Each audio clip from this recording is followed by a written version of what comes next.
my pleasure to introduce to you the woman behind the most successful local opt-out movement in the nation.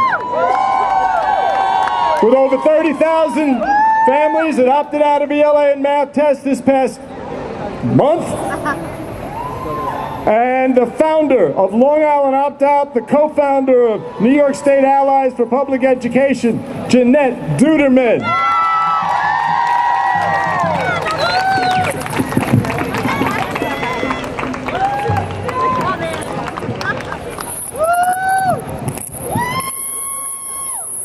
Oh, sound guy.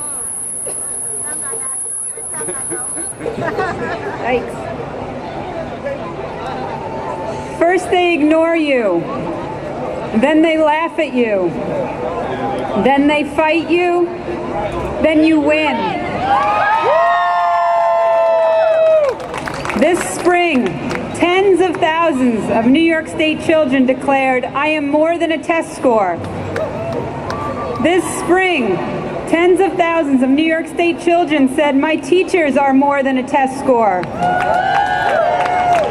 This spring, tens of thousands of New York State children said, "I refuse."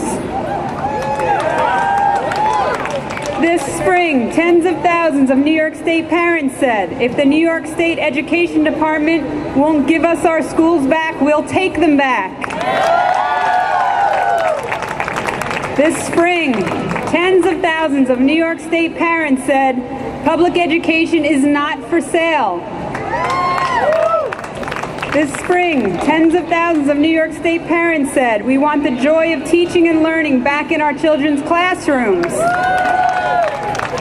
This spring, tens of thousands of New York State parents said, "We want our struggling schools and students to be boosted up and supported so they can reach the bar, rather than the bar simply being placed higher and even more out of reach."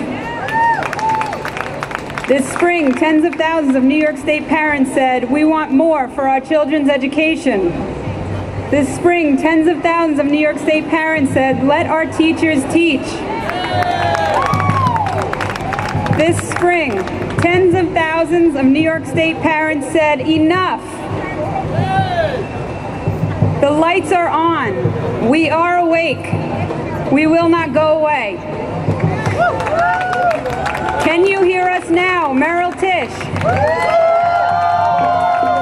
Can you hear us now, John King?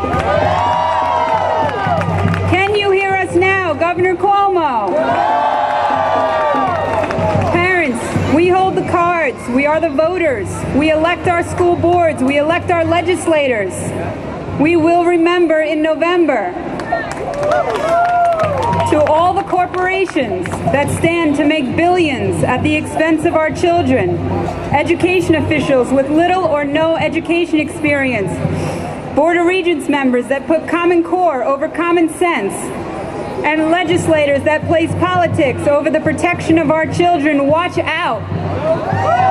The parents of New York are awake.